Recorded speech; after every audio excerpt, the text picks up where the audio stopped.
Uy, 2025 na at unang araw ng bagong taon at may bagong membro ng pamilya ang dumating. Pero hayaan nyo muna akong magkwento mga tropa sa buong ganap ng selebrasyon ng aming bagong taon. To be continue tayo mga tropa. Kung napanood nyo nga ang last video ko sa huling biyahe ko sa 2024, ito ang sumunod na ganap. Natatnat ko nga si Mrs. na naghahanda ng aming handa para sa bagong taon at healthy living talaga ang biradas ni Mrs. para good health din ang bigay sa 2025. At syempre, hindi mawawala ang papuri sa effort niya para lalong sumarap ang mga hinanda niya.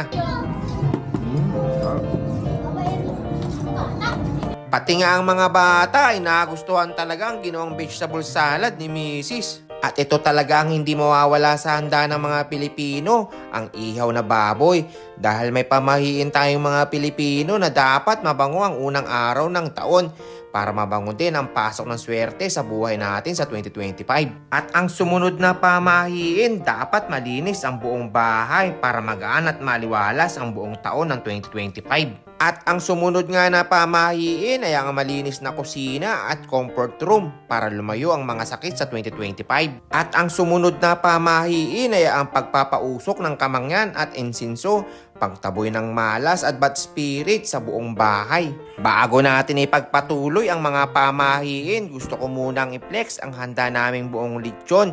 Gawa nga lang sa tinapay. At ang sumunod na pamahiin ay dapat may iba't ibang kulay sa ibabaw ng mesa para makulay ang buhay sa 2025. At syempre, hindi mawawala ang mga bilog na prutas, mga pera, bigas at gintong kulay sa handa para bonggang swerte pagpasok ng bagong taon ng 2025. Almost 30 minutes pa nga bago magbagong taon ay marami nang nag-iingay at nagpapaputok sa labas. At hindi na talaga mapigilan ang sobrang saya ng bawat isa sa pagsalubong sa bagong taon ng 2025. At syempre, hindi magpapahuli ang aming birthday celebrant sa pagsalubong sa bagong taon kasabay ng kanyang kaarawan. At lumipas pa nga ang ilang minuto at countdown na para tunay ng ganap ang pagpapalit ng taon ng 2024 sa bagong simula ng 2025. At ito ang sumunod na pamahiin, ang pagsaboy ng mga barya papasok ng bahay kasabay ng pagpasok ng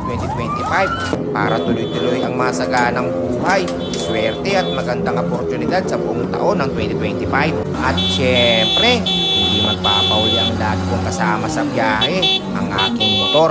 Ang wish ko lang ay lagi mo sana kami iingatan ng aking pamilya sa tuwing kasama ka namin at ganun din sa aking biyahe. At hindi na talaga mapigilan ang sobrang saya ng bawat isa. Goodbye 2024, welcome 2025. Ikaw na po ang bahala sa amin, ang aking pamilya, Panginoon. Kung ano man ang iyong ipagkalob sa amin ay maluwag naming yayakapin at tatanggapin ngayong 2025. Fast forward tayo mga tropa. Kinabukasan nga pinasyalan agad namin ang aking mga anak, ang bagong miyembro ng pamilya, si Baby Kaiden. Nadagdagan na naman ang lahi naming mga pogi. Ang wish ko lang sa'yo, Baby Kaiden, ay good health, be a good boy, love your parents, and our Almighty God, and good future para sa'yo. Welcome to the world, Baby Kaiden, and the family. Kaya hanggang dito na lang mga tropa. Happy New Year sa inyong lahat. Salamat sa pagsama. Hanggang sa muli. Kita-kits tayo sa daan.